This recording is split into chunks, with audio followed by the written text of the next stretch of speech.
हमारी रियासत के सामने जो इम्तिहान आने वाला है, जो मुश्किलात आने वाले हैं, जिन साजिशों का हमें सामना करना होगा, उनका इस इलेक्शन के दौरान हमें पता चल ही गया।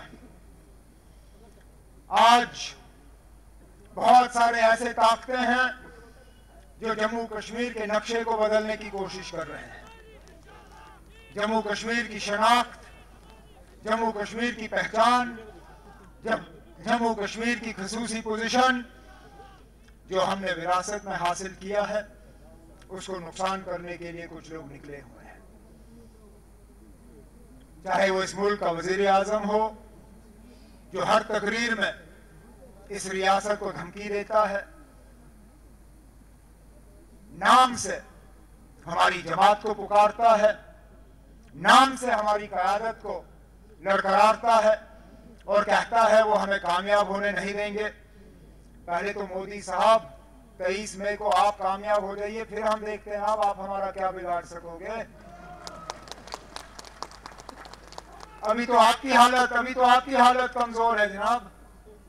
आप तो निकले थे ये कहते हुए कि आप अकेले हर किसी का मुकाबला कर रहे हो, लेकिन आपने इतने लोग अपने साथ जमा किए हैं कि आज उसका कोई हिसाब किताब ही नहीं। तो कमजोरी किसकी है, मजबूती किसकी है, वो 23 मई को पता चल जाएगा। लेकिन इतना तो जरूर मुझे पता चल गया है कि हमारी तकरीरों से वो भुखला गए।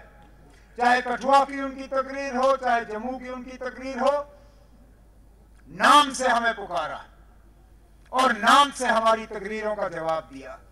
हम इतने छोटी सी जमात, मुश्किल से अगर हम सब तमाम सीटें जीत जाएं तो 6 से ज्यादा उम्मीदवार हम कभी लोकसभा में भेज ही नहीं पाते। और इस मुल्क का वजीर आजम हमारी तकरीरों का जवाब दे, उसी से पता चल जाता है कि हम कितनी मजबूत जगह पे खड़े हुए हैं और हमने कितना इनको हिलाया हुआ है। लेकिन जवाब इनको देना चाहिए, क्योंकि हम वो लोग नहीं हैं जो हर इलेक्शन में अपनी तकरीर बदल देते हैं। हम वो लोग नहीं हैं जो अलग अलग इलेक्शनों में अलग अलग बात करते हैं। मोदी साहब, जो तकरीर मैंने बांडीपुर में की वो कोई नई बात नहीं थी। लगातार 96 के बाद जितने भी इलेक्शन नेशनल कॉन्फ्रेंस ने लड़े हैं, हमने उन हर इलेक्शन में अपने मंशूर में इस बात का लोगों के साथ वादा किया है कि हम जम्मू कश्मीर में अंदरूनी खुद मुख्तारी को फिर बहाल करके रखेंगे। अगर आपको आज मेरी बात पे एतराज है तो ये एतराज आपको पहले भी करना चाहिए था। जो मिनिस्टर आज मेरे खिलाफ फेसबुक पे लिखते हैं, उन मिनिस्टरों के साथ तो मैंने वाजपेयी साहब के वक्त में काम किया। 2000 में जब मैं वाजपेयी साहब के साथ वजीर था, तब हमने अंदरूनी खुद मुख्तारी का रेजोल्यूशन 2/3 बहुमत के साथ, 2/3 मेजोरिटी के साथ असेंबली में और काउंसिल में पास करा के यहाँ के लोगों के सामने पेश किया। तब मेरी बातों के साथ आपको एतराज क्यों नहीं था? आज एतराज क्यों? हम वो लोग नहीं हैं जो इलेक्शन में एक बात करते हैं और इलेक्शन के फौरन बाद दूसरी बात। मोदी साहब, जो तकरीर आपने कल की जिसमें आपने कहा कि आप इस रियासत से 2 खानदानों को निकालना चाहते हो, मुझे अच्छी तरह से याद है 2014 में आपने बिल्कुल यही तकरीर की थी। आपने यही तकरीर जम्मू आके जम्मू के लोगों से कहा कि बीजेपी को अगर लोगों ने चुना तो जम्मू कश्मीर में से इन 2 सियासी खानदानों को यहां से भगा देंगे। फिर जनवरी 2015 में मोदी साहब आपने क्या किया?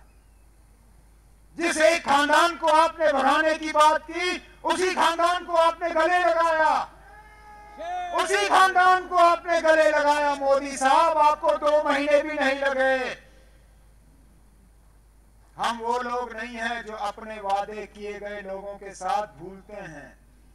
हम अपनी बातों पे कायम रहते हैं। लेकिन मोदी साहब, आप जरा अपनी बातों पे कायम रहिए। आपने उस खानदान में से एक नहीं 2 वजीर आला बनाए, एक 2015 में, एक 2016 में। तो बताइए जनाब, बात का जवाब मुझे देना चाहिए या बात का जवाब आपको देना चाहिए? लगे हैं ये इस रियासत को तबाह करने के लिए। जिन लोगों ने 5 साल में कुछ दिया नहीं, उनसे हम उम्मीद क्या करें? चाहे वो कमल का फूल हो, चाहे वो कलमदवात हो, चाहे वो सेब हो, मिलके पिछले 5 साल में उन्होंने इस रियासत का बेड़ा गर्क किया। Subscribe to our channel and push the bell icon to get video notifications on your smartphone.